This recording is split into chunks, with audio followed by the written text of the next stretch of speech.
Olwaleero baba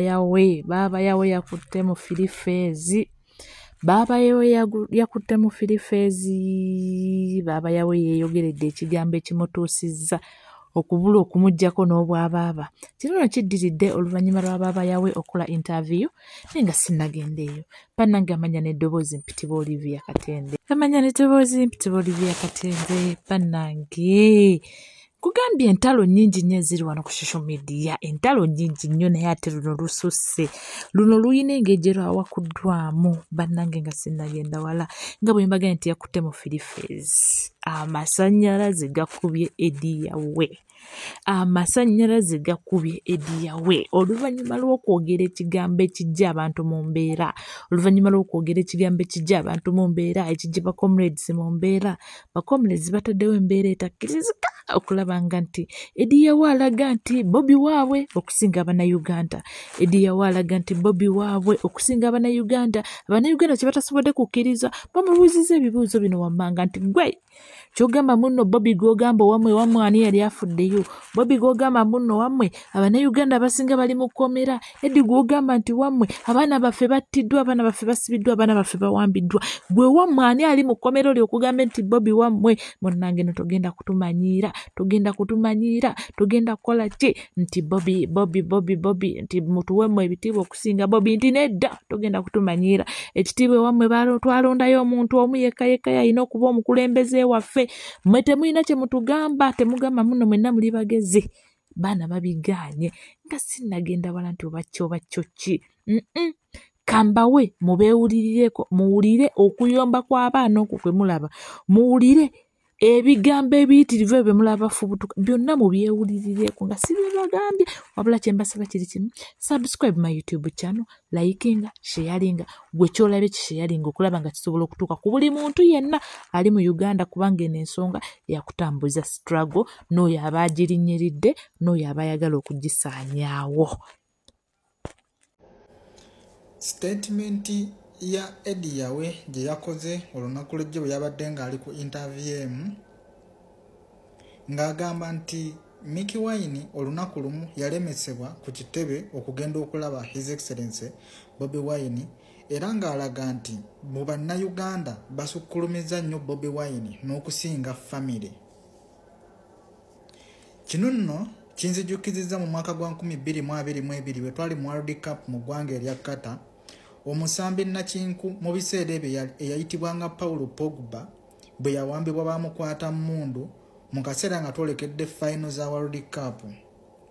Paulo Pogba yawambibwa muganda we yakola olukwe olwawamba Paulo Pogba era nga bamusaba millions 13 eza euro.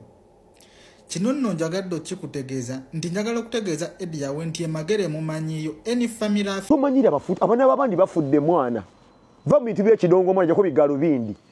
gw'onooma n'onnooma togera muganda okubeera wakabi todda mutufula bakisiru naye nkugambye story yo ngimanyi eya Musaddam n'oyo omukyala w'omusiraamu genda mpola tonteekawo mbadde nkuwamu n'ekitiibwa kuba tinda okusaba embuba kakalaamu nti baaba yawe baaba waani abo tebaagala nko Bobi Wine baagala kumusuula wansi baganda be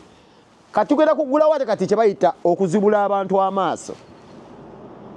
nga sirina kujjako bantu 10 bakukkiriza munya kujjako omuntu ogwo okukakasa nti omuntu mubi. Ediyawe oli muntu mubi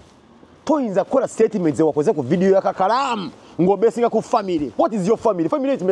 kikyetegeeza mbwoti family kikyetegeeza ku family kikirinamu ki ku Uganda egenda mass bleeding abaana babandi abafudde nkubuli abaana families ne families abantu abafudde nga bagoberera Kyagulanyi gwo mwenda gumanyi oli mbigalubi ndio ko mbole Canada ofunye ka visa wechanga change ebe kidongo dongo gwe Ediyawe nkubulira rasta mwana va mu bintu by'ekisiro byogera gwe ekisiro maze mmanyi munomamu mu masoka Bobi Wine mbyo obufuzi temwagaliza masoka mwenyalemu n'ennyanza wala mwogera ngayo mwagala wenzo kwa ndio boganda wo mwagala gwembwa tuweko Bobi Wine wali mbu family mbwe tusiba naye omufude no wala isi maso g'abantu mu interview mbwe tusiba naye of course go ino siba naye kuba muganda wo nebo osanga futu soja ngo mulimu gwe security man Mickey Wine alina omubawusinga alina omuyaza tugoberera Mickey Wine tugoberera Bobi Wine nawe ne bonojja edi mutu alina okuyaza olw'ensonga gwe mulimu gwe bodyguard so semuhe ne muganda simanyi wa Bobi Wine mboze ngambo family gwe faka nkankubuuse mwana tolina kyoli jako n'ebigalo bindi abaana babandi bafudde lwa Bobi Wine oyo kwaba bamwagala kirire enjege gye bagala Bobi Wine kwanti balire giti bamwagala emyo giri eyo gitebenkedde teginooma jimanyi yafiro jafo because of the right cause nga gojoli galega amalefu n'ebigalo bindi mu family who the fuck are you mbwedi yo chisho edi yawe nyoko na amazi buladi nonkubuusa police ko tulazo okuzanya kate naku zino I don't care no boyo za nkuba ngato za Bobi Wine the moment what respecting abafutu soldier tujja kuteekawo ino okubeera umaru kisaka oyo mulye urumbuye oyo mumulye oyo enemy wa Bobi Wine the moment what disrespecting abana abambala gawuni ene ya red babira ku front line abana babira mu tear gas ne bafa abana bakubwa bomu ne bafa abana bali makomiranga bafudde abana sawa zina abakyali mu nkomyo the moment bokwata ku mwana oyo yewayo kulwa muganda omutowo n'omuyisa amaaso bugo tunyumiza bi family ebyo buladi tugenda kubeera nga bwe wante mwana oli faka nno nnyo gwe edi yawe okanga batubonyiza family yo oli fala nno nnyo kino nkikubulira gwe fala mbu family banjo mani gatayogera John ngatayogera nemu abasoka mu police zote tuli badongo lwaki banjo mani tayogera lwaki John tayogera lwaki omwaro oli tayogera lwaki Dax Vibes tayogera lwaki mu abasoka mu police zemulema mwe mwogera gwe n'enyanzi Bloody mwana kankobuse the family means nothing to us Bobi Wine gotinamwe subi gwe ediyawe genda wansi mwana we genda wansi we kumene nyoro mwana we kweno lugalinga na amatako I say this so sejusa blood zikatize pege chi family chenja njagaza chi family family chi chenjagaza mwana ambulia ediyawe mwana tudema family chi chenjagaza I'm just blessed and honored okumanti mu family mwava mu mtu mugwengoberedde Gwe ina chance ebyoga te wabyogira ngoli mu NRM. Nyanze na chance ebyoga nga data byogira kabane NRM. The only can be akability ke tulina kano je tulina ya Bobi Wine nga go very mutunyimiza family. Are you stupid? Mumiki Wine ba mugana kayo twaga how valuable you are mu family. Miki Wine ba mugana okulaba Bobi Wine mbuya jechiro ne ba mugana musibanya abavuka ba people power blood. You fuck you. Oli musiro ina magezi mwana. Bwabanga muganda wa solo mufuna ku sim kati oyinza okubera muganda wa Bobi Wine oli nsimba line ne baganda bakubawunsinga size Bobi Wine mu yabakowa to them mazima let's tukoze kibayita logic oli muganda wa Bobi bakubawunsinze kisoboka ekyo nga Bobi Wine just a call or text away muli good as long as you're good with your brother choka bayizo kubawunsinga mweke nyini temwagala Bobi Wine Miki Wine zalimu yabikodi ku kitebe wali bado ba big guy ku front page baganda banga abali mu kyebayita NUP mbabuli abafutu soja mwezi okukete mukize bavuka wane kubama lamu manyi mbozi muganda wa Bobi Wine kabere Nubian kabere Eddie Mutwe Danny Magic Selector Devi Bufumbiro kasitola banga inale nija kutenge kunyoma nga gwa abeera we nnyo n'ogamba ko olwana olutalu ng'owuliriza muganda waffe Robert Kyagulanyi Center mugalo abagala okulaga nti bo bani obufofofwe muyiseemu olugwanyi ezo mbwa zino nyaja sibifo nzo kanogenda nokola video nogamba mbo semanyi mbo tata waffe oba mama affe kyogezako gamba mbo yazala abaana abasiru muna abagezi of course mulimu abasiru goli mu siro ina amagezi wasoka mweni ali ebitulu bali mu muntu wansi wali tobiraba mbo vanga agamba mama ni tata yazala omuntu omusiru n'omugezi yes basale babo bino legwe bazalanga abasiru n'abagezi you inclusive oli mu siru gwe eno torode bwe baba kugamba mbu simanyi ogenda kuddaawo ososo waze family mbu this and this rasta eno Uganda Bobi Wine wa Uganda si wakafamileko Obama ina family siraba nko mutabuganda Obama simumanyi leka kuleta buwawatiro wano mu bintu byakufirwa mbantu nunula gwanga Obama ina family siraba nko muntu wa family ye mbu yali ali awo ali mu America abateeka kembeera togezaako nogeza kutweta ko lugezigezi gwe bososo waza family nete olina futu soja amanyira family yo nekwagala kutulaga your video nagitegedde o making us sure ndi Bobi Wine afiirwa obuwagizi o making us sure ndi Bobi Wine bamukyawa omala wo bafutu soja maanyi mbu family mbofe kyatalikira mu family kigwera mu family buladi mwana eno no video njikoze kiro neze njagala oddemu ngambe bwino bwe yawe nkumanyi kuva ku nzina nebyokukusa blood nkumanyi ne blood kankubuuse mwana ebirimu okufa kw'abaana b'abandi abasiba kw'NDP ne bakuba obusuuti okuba bakutidde mulimu n'abaana bakutidde mutoyiza muddamu omukanda wa Bobi Wine oba omazeemu amaanyi mwana nkubuuze perolo obasasulira abaana abo ssente obatera ssente bw'omanyiira bunajja se balina enva e Canada nasanga Bobi Wine abaana bamubeereddewo nga tebaliiwo buladi abaana baafa nga Bobi Wine bamusibye abaana baayokya ebipiira abaana bakisakala kati bali mu kkomera negoze n'ebigambo bindi nti nasanga gwe faka oli nno layisi nno nnyo nti baaba yawe toyina olimbwa nze nkubulya ku Uganda buladi ze walonda bekunga kolera vidiyo eno ku nsi yange yanteka mu budde kwasinza kudda mu Uganda bayinzirikana execute me ne ku nsi yange gyenjagala okuddamwe gwe nno oli fala kankubuuse buladi oli fala nsolo kuteekako ekigeri omalamu omwana bafutu soja amaanyi mwana omalamu abaana baagala Bobi Wine amaanyi gwe okusoza Nyanza ayokyezza naawe oli mu kwokya ne mwe mwamusooka mu byobufuzi mulinga abaagala omukyaya abantu waki mulina ennugu ku muto wammwe umarukiseka abo beegendereze bayiseemu omugwanyi lumbuye abo waki abaana bano bawuma kiseka mu busiba mu bavuma kati ngenza nkiraba nti bo balaba baateka kimu nti bo tugoberera Bobi Wine nze ngoberera Bobi Wine nga muntu bw'oba gwe wayonsaani gw'omukubira engatto gw'omukubira piano sikumanyi nze mundabe vidiyo eno mbabuulye ku Uganda nga wengezaako okulaba bandi abatuufu wadde abatali batuufe mu Uganda gyembeeramu gyenjagala Uganda Uganda ekyuke muntu lulye mumpulirize Bobi Wine yekka bwempuliriza teri muntu mulala ayinza kunkanga noba Bobi Wine gw'omusibire tayi gendo lenyoka amazzi oba Bobi Wine gw'omusibire tayi azironga zi Bobi Wine tatafiiza bafuutu soja amanyi kye bamugattako kuba be balonda be basagula be bagenda mu kakuyege ne banoonya obululu tolina gwe kyoyinza kuŋŋamba gwe yawe do even care oba Uganda ekyuka gwe oli mwenyale do even care toddamu kubala bafuutu soja amaanyi gwe wambwa naawe bati okwogerako ono yali gwe muti okwogerako ono mbwotidde okwogera kwediyawe muganda Bobi temutya kwogera ku zino mbwa zino nte nammwe tezagala nko Bobi Wine zinina obujja zamusooka mu byobufuzi bino ebintu bibeera mu buli famire gwe wuliriza statement y'omusajja oyo gimugiwulirize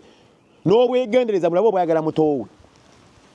bwaba ojjako Bobi Wine bafuutu soja obanga omutemi ebiwawaatiro oli bamalamu maanyi mu famire Mickey Wine muganda wo ng'omina nnamba ye y'essimu ki ekikutwala ku kitebe waki ovuga emotoka n'ogenda gy'abeera as long as mulyoke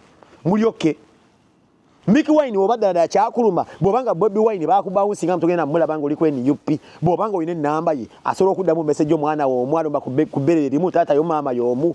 waki wanyiiga ng'osobola okgenda ewo omanyi n'owoyinza omumugjamu akimanyi oli muganda wo why did he neglect you waki walina genda ku kitebe ogwo omulimu gwaliko omulimu omwana abeera kyakolo wagenda luwa omwana bodyguard ng'ogwo gwe mulimu gwe oba Gaddafi oba edi mutwe ogwo gwe mulimu bwe bayita obukulembeze bwe bweni bwaseetinze bino si bya famire ne bojjamu gwe edi yayitulira bayita okugamba mutoyingira President nga bw'ozokyogera nti bino bye tulimu bya ddala tusaba famire yo eve mu media tubalabidde ebbanga ddene kamera bagezaako nnyo zeewala nekye batamanyi nti buli we babaleeta mu bu-interview mission ebeeramu yakubookesa muzeeyi Eddie yawe tukusaba manya wookoma bino bye tulimu bya ddala abaana babasibye abaana bali makomera gw'oli mu kuyinaayina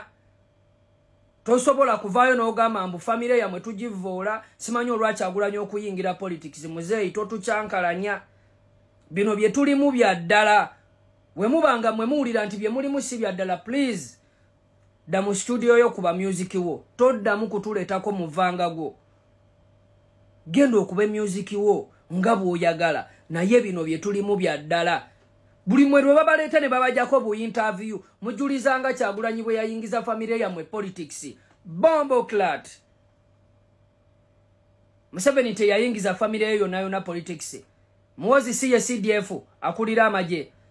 mwana muzeeyi Eddie yawe tetwagala mutujjemize ne just twagala mumanye we mukoma bino ebintu mubijje bino bye tulimu bya ddala abaana bali makomera toyinza kutandika kutugamba nti era Kyagulanyi please Kyagulanyi wabanga yavaayo n'agamba kangende nnyimirirewo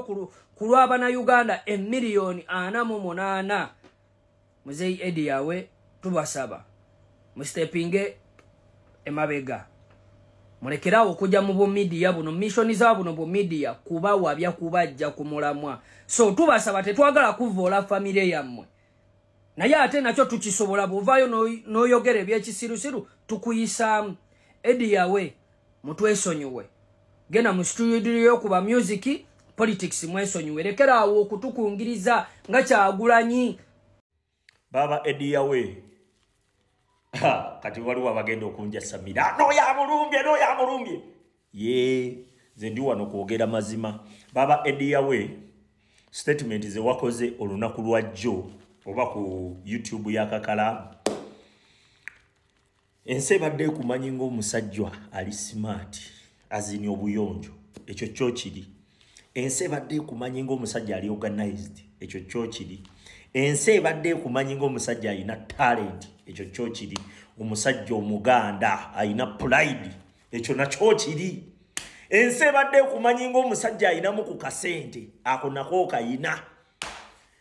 naye ebyo byonna ensi byebadde kumanyiddeko ensi ebadde yakujajinga nti Castaway support akati oba mugezi mpaka lwe yayogedde ejjo ku live ya Kakalamu bwe twategeredde nti bannange nze natidde n'okutya ne neekanga ekyo nkikubuulira njagala okitegeere Edi yawe oyo muganda wammwe kituufu naye akantu katono nnyo akasobola omutuukako eggwanga Uganda eri abantu obukadde nga 8 ku 10 ne bufa munyooma kubanga mwamukuza munyooma kubanga muto wammwe Eva mumulabanga muto njagala mukitegeere nti Katonda yamusukkulumya ku mmwe ye family yammwe y'amaanyi nga bw'ogambye ekyo kyo kituufu era family yammwe tugiwa nnyo respect ku ngeri gye badde packagingamu ensonga zaayo n'engeri gye badde ye packagingamu temutta kitiibwa kyammwe temutta kitiibwa kya family we muba mugyagala nnyo ekyo nkikubuulira wakoze statement ez'ekyana ekito ne ngamba Katonda wange ez'ekyana ekito walayi statement ze wakoze zabadde za kito naga nanyenyeza omutwe nenga mwekitegeeza temumanyi Kyagulanyi temumumanyi ekyo nkibabuulira ne Yesu abantu abali ku kyalo gye yakulira tebasooka mumanya bamwogerangako ewalala eyo nga bagamba oli wakabi nga abo ku kyalo kuno tebamumanyi bo tebasooka mumanya bamutegeera ate agenze slight mistake etuuka ku musajja oyo miliyoni nga 10 e Uganda zisobola okufa ekyo kitegeere gwe noofa gwoba obuzibu ne bukutuukako abantu bakaba bukabi agenze naye agenze Kyagulanyi naafuna bufunyi kantu katono nnyo bwekati otuuka ogamba nti politics yabamanyisizza abantu olimba yawe naawe olimba nnyo ku musaayi oguyiika ewaka ku musaayi oguyiika ewaka abantu abafa mutowo yajja ne idea fenna gye yatujjeyo idea ne tugamba katwegatte ku mugendo nga mutuufu kyogamba gwe tewakiraba tonnakiraba obwakabi bwonna bwe muli nga Museveni yafuga gasiya awedde emirimu ekyo nkikubuulira obwakabi bwonna bwe muli nga Museveni yafuga ekyo gyonna gasiya awedde emirimu naye ate Museveni bw'atabaawo kyemuli kiyinza n'okutayimuzinga 10+ ekyo nkikubuulira nga muli mu nsi eteredde ekyo kyekirooto muto wammwe kye yaloota mmwe kye mutalaba kubanga entegeera yammwe tebakkiriza laba waawo ate mukayanira kuba bagezi ate ffe tulina kalina si magezi nedda abagezi gye bali bagezi n'abazimbye kalina gye bali balwasa balina kalina bagezi bamuhoozi gwe tunuulira muhoozi sente ze bayina tunuulira bannatasha ba Museveni sente ze bayina mbukati magezi mangi ge bayina amagezi n'ebyoyina bibyo oyina muganda wange mutegeere Kyagulanyi kyali mukitegeere. Hey, baba waffe Eddie yawe muzeeyi waffe Eddie yawe onaatusonyiwa busonyi naye Kyagulanyi takyali muganda wammwe takyali kati azaala nsi yonna taata wansi yonna baba wansi yonna kojja wansi yonna buli kimu wansi yonna era jjajja waayo takyaliko baba akuzaala naye temugenda kukola nsobi nti olw'okuba muli baganda be ekintu kyaliko kati yeetisse ensi togenda kukola bintu ffa nti olw'okuba oli muganda we nti gwe oyitewo buyisi okitegeera ne waaba Solomon Kampala n'akeera n'akola ensobi ayina obuvunaanibwa kaabe Babi Kyagulanyi kubanga abantu bali mu kuteekayo obulamu bwabwe bafiiririra eggwanga nga koza agyetisse eyeetisse ekintu kye balwanirira ye Kyagulanyi gwe weenyigidde mu ki omuntu watuukira okuwaayo obulamu bwe gw'oleete brotherhood kyogamba mu nsi endala teriyo bantu nga baganda baabwe ba pulezidenti oba nga bali mu kulwanirira eggwanga tebakisoosowaza bwe batyo. Kyagulanyi yafuuka wansi yonna kati ffe tumuyita muzeeyi okitegeera ffe tumuyita muzeeyi waffe. Naye bantu mmwe bwe mubeeraawo nga temuyina byakkola ekintu kibatikanga kitambo ne kibagamba kati katulumbe Kyagulanyi oba mumala birowoozaako. Kati n'otunuulira kano ka Eddie Mizaya kati Eddie Mizaya Bobi Wine gw'onywerako kyayi ye yakusindika omale Sweden emyaka gy'omazeeyo naye nga toyinako olina otuuka okwagala okudda okulowooza ate okuba oluseke bewaleke Uganda. Eddie Mizaya Bobi Wine gw'owalalira wali omulabyeko ddi ng'ayina omuntu gw'avumye wali omulabyeko ddi ng'ayina omuntu gw'agambye nti genda okuba ono oba vuma ono fe abasinga ababaanukula ne Bobi Wine tatusisinkanangako tatulabangako n'okutumanya tatumanyi. Bantu mmwe bwe munaamanya nti Bobi Wine akiikirira abantu bangi nnyo abanyigirizibwa naye nga bayina obwongo obutegeera nga tebali nga mmwe mugenda kumanya nti omuntu gwe mulumba mukyamu. Nalabye ne Kaliri Pazo nako nga kasinika amannyo. Bannaye bannayuganda naddala mu abali ku ground nalabye omuwala ng'agamba nti ekyo kirama tekigenda kuvuma Bobi Wine nga kiri mu diaspora kubanga eno tuyina amateeka agatufuga mangi naye Uganda osobola okukwata omuntu n'omubonyereza kizadde ate n'ovaawo nakyo. Bannange tetugenda kugumiikiriza abantu bali mu diaspora kuvuma muntu gwe tulinamu ssuubi ate tugumiikirize n'abali e Uganda ababonaabona nabo bavume ng'abali e Uganda mubatunuulidde. Abantu abagamba nti muli mu struggle e Uganda mukole kye muteekeddwa okukola. Lamu oyo mubeera naye ku mizigo mumanyi waasula mumanyi waabeera mukwate Lama mu musabule kibooko alyokaddemu amagezi. Bano ba Eddie Mizaya abatayina magezi kanoonya relevance kagenda okgenda ku kitebe nga kagenze ng'ekyeyo kikalemye kerimbika mbu kagenze kunoonya kaadi ne bakagobayo tebakatuusako yadde obulabe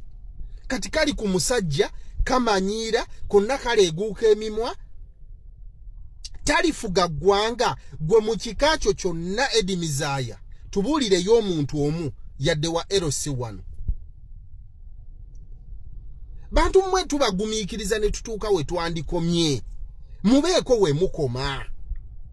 Nalabye ne Kaliri Pazo nga kamulumbye. Bantu mmwe Kyagulanyi mumuleke yabagamba temumwefasa. Bw'aba byakola temubyagala temumwefasa mumuleke. Fe abategeera byakola era ababimanyi tumugoberere. yonna gyali tutuusa kyonna kyali baakoze gwe kyoba omanya nti Kyagulanyi ne bwali batafuze Uganda naye kyakoze okuzibula abavubuka amaaso okwenyigira mu buti ensi yaabwe bwekulemberwa n'okumanya biki ebibbibwa na biki ebyandikoleddwa mu butuufu ekyo kimala era Kyagulanyi omulimu ogugwagukoze okusinga gwe Eddie Mizaaya eyakwata ekkubo n'ogende Sweden gy'obonaabonedde emyaka egisukka mu 2 naye nga n'ennyumba ekulemye okuzimba e Uganda ewammwe eri ekalangaalo mu Nsokolo gwe Kaliri Pazo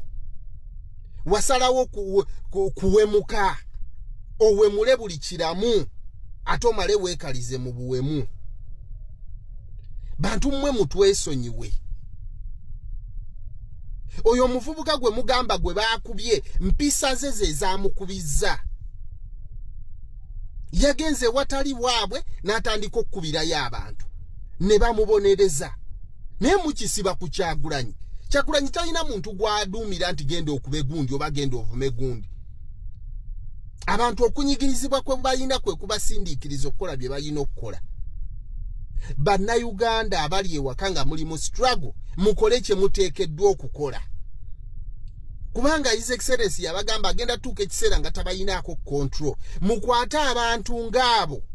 mubabonereze ebyo bye baweza Musimaya Kyagulanyi mu byakoze eki asinga Museveni abantu basse Museveni okuva mu Kina okuva mu 7 atemula abadde mu gavumenti zonna nga atemula ne bw'abadde omukulembeze emyaka 4 ali mu kutemula okujja ku bantu mmwe nga mwanywa butto temumanyi myaka 4 kye gitegeeza omuntu okukulembera emyaka 4 nga newammwe ekalangaalo teri masannyalaze n'amazzi tegatuukanga naye nga leke wamala ebaliraanye wali bantu mmwe kiki obwongo bwammwe bulimu ki naye bantu mmwe lwaki temutegeera omuntu n'akulembera ensi emyaka 4 40 years down the road naye nga abantu n'amasannyalaze tegaweza wiiki nga kwegali nga n'enguudo ez'omu bibuga byonna binnya emyaka 40 years omwana eyazaalibwa ng'agenda bugenzi ku bukulembeze kati akaddiye naye muli ku Kyagulanyi gwe mubuukira buli kiseera naye bantu mmwe ate ne muvaayo mu kamera ne mwefuula abategeera. Mission number 2 eya Erias Lukwago. Mubadde mukimanyi enkulaakulana ya Kampala Erias Lukwago yabadde agirinnyako nkiddamu muyina ebintu bye mutamanya abagamba sirina maanyi naye nga road meya buli kisanja ebisanja bisatu. Mukimanyi nti enkulaakulana ya Kampala Erias Lukwago yabadde agiremesa njagala mbabuulire the real fact about the battle eyaliwo wakati wa Jennifer Musisi ne Erias Lukwago eyaleeta Erias Lukwago kutandika complaininga ku Jennifer Musisi wa Yoweri Tibuhaburwa Museveni naye nga Erias Lukwago yeekwese mu kikookolo nti yalwanirira muntu ono Jennifer Musisi gwajja ku luguudo gwajja ku nguudo njagala mutunulie enguudo za Kampala okuva Jennifer Musisi makula lwe yavaako tukkiriza lwaki Jennifer Musisi yagira mu tteeke egobaganya abantu kyali bwe kiti Museveni tayagala bantu especially banna Uganda tabaagala Jennifer Musisi okusobola okukola bye yali alina okukola yali alina okuteekawo kikateni oba ekikookolo okusiba Museveni ekiwaanyi nti naye Jennifer Musisi tayagala bantu asobola okukola mu kaseera akatono k'anaaba alinawo okubaako byakyusa mu kibuga Kampala. Njagala mujjukire enguudo okuli Buganda Road okuli oluguudo lw'Wandegeya n'okuli Kampala Road nti zaakolebwa Jennifer Musisi Semakula Erias Lukwago njagala mumbulire oluguudo lwe yali akoze mulumbuulire mungamete oluguudo bwe ruti because of KCCA Erias Lukwago yakola oluguudo olwo mulumbuulire lumu bwe ruti okitegeera ekintu ekyo ebintu bino byatandika okulabisa Erias Lukwago era ekyaleetera bato wakati wa Jennifer Musisi ne Erias Lukwago kyali kyani alipotinga ku master waabwe wekyali Erias Lukwago nga yagala okukola direct report eri master waabwe Museveni okitegeera ekintu ekyo ne Erias Lukwago abadde nga gyatusiriwaza bano bagoba abantu muleka abatembeeyi naga Erias Lukwago kennyini yateekawo zi orders ezo mugende mu bakwate Erias Lukwago okitegeera ekintu ekyo naye nga batusiba ekikookolo okitegeera batusiba ekikookolo njagala tujje mu mbuulire emyaka 15 Erias Lukwago gyabaddewo mwala kigwe yali akoza kuoza tebampa sente naye nga buli myaka 5 akomawo ne yeesimbawo ku bwaloodi meya njagala mu mbuulire mwala gumu Erias Lukwago gwakoze mugumbuulire okujjako kudda mu politics ow'ekisiru n'okubeerayo mu kooti mbuye atambulira mu kooti awoza misango of which emisango bagisalira ku simu basooka kwekubira simu tikati omulamuzi guno omusango sooka ogutereke paka we tuba tusemberedde akalulu ogusale n'afuna sympathy njagala mu mbuulire Jennifer Musi ebbanga ettono lyamalawo yes yatulugunya abantu ani yalekawo ekintu oba infrastructures ezigasa bannayuganda leero ku Erias Lukwago ne Jennifer Musisi Erias Lukwago we yalabanga Jennifer Musi amulabisa mu bantu ebyo yali atandise okukola Erias Lukwago yagenda kenyini na reporting wa Museveni Jennifer Musi ebintu byali atandise okukola okitegeera ekintu ekyo era ekyabaleetera olutalo wakati we Erias Lukwago ne Jennifer Musisi mbagambye Jennifer Musi yali agoba abantu kuteekawo kikkateni okulaga Museveni naye tayagala abantu asobole okukola byakola mu kabanga akatono nnyo wabula yalwanyisibwa Erias Lukwago eyamuforcinga into resignation Erias Lukwago era omukazi oyo kudduka for her life yadduka paka mu America why Erias Lukwago omuntu atayagala Museveni amulwanyisize ebbanga lyonna lyazze ng'alwanyisa simanyi rule of law ng'alwanyisa simanyi bikyabirwanirira Museveni lwaki ye taforcinga Erias Lukwago mu exile ng'ate nga tulaba Erias Lukwago tali protected kumanyiga abantu no tali kumanyiga abantu osegera ekintu ekyo Jennifer Musisi Makula gwenjogera ku gwetukyaliko yatandika gundi eyakataleke wandege yako era yagobawo abantu awo tukkirize tugani yagobawo abantu n'abazimbira akatala ako Erias Lukwago criticism njagala muzijjukire Erias Lukwago ziyateeka akatala ako njagala muzijjukire akatala ako kali ku mutindo gwa nsi yonna sente nyingi nyezi vudde mu World Bank nga zisanctioningwa nga zitamu KCCA awo nga munnayuganda tozimanyako Erias Lukwago njagala ovenyonyole munnayuganda ku miliyoni olukaaga World Bank ziyatuwadde ezo compensating abantu bo mu kitezi n'okukola enguudo z'omu Kampala yazoogeddeko Erias Lukwago tayagala Museveni Jennifer Musisi yagoba bannayuganda yes yabagoba tukirize ninga yakola ebintu ebitangible ekibuga ekyo kyakyuka mu kabanga akatono nnyo Jennifer Musiki yabeererawo Erias Lukwago ebbanga eddene lyabaddewo kiki kyakoze ku ekyo ekibuga akugamba siina maanyi talina maanyi naye nga alina amaanyi agagoba bitoda owa taxi Katongole era Katongole yafanga yevuma Erias Lukwago musiraamu munne okitegeera olwokuba nga yali agala tukkiriza agenda ya Museveni tife bannayuganda tulina kubeera bagagga njagala mumulyemu aba taxi yes Katongole yali abatulugunya naye okuva Katongole we yava mu taxi zamu kiki kye mwali mufunyeemu mbadde nga taxi omulimu gugwa ku makya mukimanyi nti omukono gwali gwa Erias Lukwago okusula taxi eyo n'omulimu gwammwe initiative yali Erias Lukwago tukirize tugaane omanyi these are bitter facts nabagambye fe tuli kati generation eyaffe temugenda kutusiriwaza I want to expose the fake system nawe nyini abadde bagikoleramu mbagambye tuli ku namba 2 Erias Lukwago deni nzije nkwate ku Kano Kiza besije nkwate ne kugurigole muligesha muntu ebyange mbireke NUPA nasalawo oba tugenda mu alliance nabo oba tetugenda mu alliance nabo nenjagala mbalaga obufere bw'aba n'abantu bwe badde bakola okitegeera ekintu ekyo njagala mbalaga bwe badde bakola initiative zonna ezokukola Kampala oyo njagala twalina luno oluguudo lwa wansi luno olugenda ku lubiri zonna enguudo zikoleddwa Jennifer Musisi njagala mumbulire oluguudo Erias Lukwago lwakoze Erias Lukwago eva abeera mu political fight ng'akulaga nti nali mukulwanirira muntu wa wansi naye munange omuntu wa wansi ekyo si kyo weetaaga ekibuga ekinyirira nga Jennifer Musisi wali akikoze naye ffenna obusungu twabuteeka ku Jennifer Musisi olwa force gye yali yateeka ku bantu naye nga Erias Lukwago tasobola kunnyonnyola nti kiri Jennifer Musisi akikola asobola okukola infrastructure zino nti ataddewo buteesi kateni teri ayogerera Jennifer Musisi oyo mukazi yagenda nga ffenna tumukyaddeko obukyayi until now amazima gatandise okuvayo nti Erias Lukwago yakola kyamaanyi nnyo okulwanyisa Jennifer Musisi olwa infrastructures ne developments yali akola just like Muhammad Segirinya njagala okwata ekifaananyi kya Muhammad Segirinya engeri gyali alabisaamu ababaka ba palamenti banne deni okiteeke ku Jennifer Musisi yoyo yennyini ne Erias Lukwago olw'okubanga Jennifer Musisi yali amulabisa yasalawo amulwanyise olw'enkulaakulana Jennifer Musisi yali atandise mu kibuga njagala mumbuulire yes nze nyinza okuba mpolereza Jennifer Musisi obaki naye nabagambye the bitter truth amazima agaluma oyo Erias wamwe Lukwago owa crocodile tears buli kanako akugamba tulwanirira rule of law Mr. Rule of law okitegeera ekintu ekyo rule of law nga ddiwe yali ekoze abantu byatwala mu kooti rule of law yakola ddi Jennifer Musisi Semakula initiative zaleesawo ziri tangible mu kabanga akatono ke yalabawo tuzirabako bannayuganda Erias Lukwago atunyonyola bunnyonnyozi buli lunaku nakugamba nze siina maanyi okitegeera emirundi gye bagezezzaako okukola paaka eyo gye badde nga bagikolamu Elias Lukwago yabadde akulembera aba taxi be Kalakasi lwaki KCC ekola paaka era nabakakasa nti paaka bagenda gibajjako nene atakugamba nti bannange paaka eno kabagikole naye mulaba bagitwala mwe Kalakasi paaka yamwe baleme gitwala wabula yakugamba lwaki bagikola abasuubuzi mwe mulina okwekolera paaka yammwe okitegera abavugira mu taxi mwe mulina okwekolera paaka yammwe okitegera ekintu ekyo naye ng'ate muwa emisolo KCC esente zerina okukwata ebakolere paaka eyeterere enyirire bulungi bagibakwase ng'enyirira Elias Lukwago abagamba bagenda gibabbako kyakola